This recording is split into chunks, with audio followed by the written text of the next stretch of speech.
অখিল গগৈয়ে বিজেপি বিৰোধী ভোটাৰৰ নাম ভোটাৰ তালিকাৰ পৰা কৰ্তনৰ ষড়যন্ত্ৰ চলি থকা বুলি অভিযোগ উত্থাপন কৰাৰ পিছতেই সকলো বিৰোধী সৰব হৈ পৰিছে বিজেপিৰ বিৰুদ্ধে। ধৰ্মীয় সংখ্যালঘুৰ নাম ভোটাৰ তালিকাৰ পৰা কৰ্তনৰ অভিযোগ বিৰোধীৰ।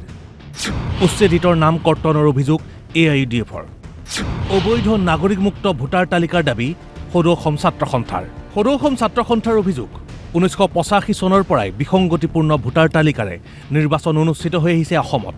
সেয়ে শুদ্ধ ভোটাৰ তালিকাৰ দাবী আছুৰ। অসম চুক্তি সম্পাদন হল 85 চনত, তেতিয়াৰ পৰা এতিয়ালৈকে যিমান নিৰ্বাচন হল এখন শুদ্ধ ভোটাৰ তালিকাৰ ভিত্তিত কিন্তু অসমত নিৰ্বাচন হোৱা নাই। এতিয়া যিবোৰ অভিযোগ উত্থাপন হৈ আছে, প্ৰথম কথাটো নিৰ্বাচন আয়োগৰ দায়িত্ব যাতে বিদেশীৰ নামমুক্ত একমাত্ৰ ভাৰতীয় নাগৰিকৰ নাম সন্নিৱিষ্ট এখন ভোটাৰ তালিকা প্ৰস্তুত হয়। এতিয়া এইটো কথা ঠিক যে অসমত যেতিয়ালৈকে ৰাষ্ট্ৰীয় নাগৰিক পঞ্জীখন সম্পূৰ্ণৰূপে উন্নীত নহ'ব তেতিয়ালৈকে এখন শুদ্ধ ভোটাৰ তালিকা আমি নাপাম। কাৰণ আমি অসম আন্দোলনৰ সময়ৰ পৰা ভোটাৰ তালিকা সংশোধনৰ কামত আমি আত্মনিয়োগ কৰি আছোঁ। 85 পিছতো যিমান নিৰ্বাচন হৈছে শুদ্ধ ভোটাৰ তালিকাৰ ভিত্তিত নিৰ্বাচন হোৱা নাই। সমাধানটো ক'ত? ৰাষ্ট্ৰীয় নাগৰিক পঞ্জীখন সম্পূৰ্ণৰূপে উন্নীত হ'লে তাৰ ভিত্তিতহে এখন শুদ্ধ ভোটাৰ তালিকা প্ৰস্তুত সম্ভৱপৰ। এই ক্ষেত্ৰত আমচুৰ হুংকাৰ। বৈধ সংখ্যালঘুৰ নাম কৰ্তন হলে ৰাজপথলৈ ওলাই আহিব আমচু।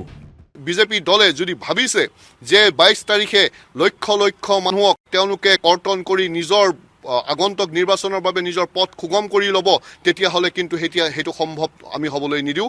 সদৌ অসম সংখ্যালঘু ছাত্ৰ ইউনিয়নে আমচুৱে নিজৰ সম্পূৰ্ণ শক্তিৰে ইয়াৰ প্ৰতিবাদ কৰিব, ৰাজপথত ওলাই আহিব।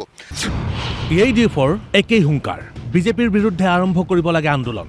বিধায়ক আমিনুল ইছলামৰ অভিযোগ উচ্ছেদিত লোকৰ নাম কৰ্তন কৰা হৈছে ভোটাৰ তালিকাৰ পৰা। গোলাঘাট জিলা প্ৰশাসন, জিলা আয়ুক্ত আৰু গোলাঘাট জিলা নিৰ্বাচনী বিষয়া তেওঁলোকক নিৰ্দেশ দিয়ক যাতে তেওঁলোকে এতিয়া সেই উচ্ছেদিত লোকসকলৰ নামটো এতিয়াই কৰ্তন নকৰে।